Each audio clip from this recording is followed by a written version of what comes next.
каждым днем желающих подписать контракт и уйти на службу на СВО в Зеленодольском районе становится все больше. От 18 лет годны по состоянию здоровья.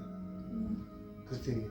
Мы приглашаем их здесь сюда для уточнения сведений воинского учета.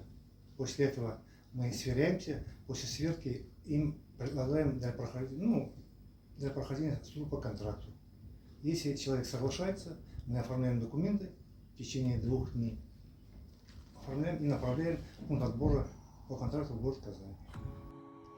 По словам военного комиссара Ильшата Ильфаковича, ребят, которые подписали контракт, отправляют в соединение части, где они будут проходить службу. Там их формируют по подразделениям, и ребята проходят боевое слаживание. Что касается выплат, все они производятся своевременно и в полном объеме. Во-первых, ему после подписания контракта положено единовременное пособие в размере 195 тысяч. Он получает.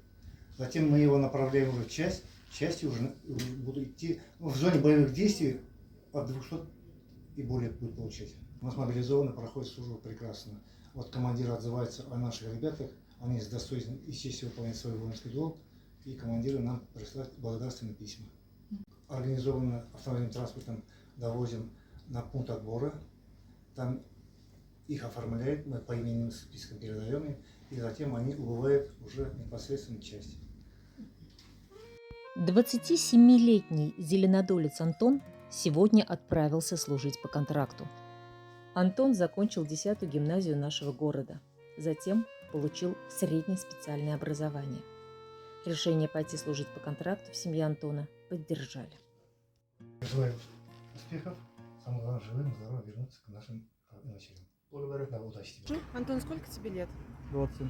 А как ты узнал, что есть возможность пройти службу по контракту? Как принял решение?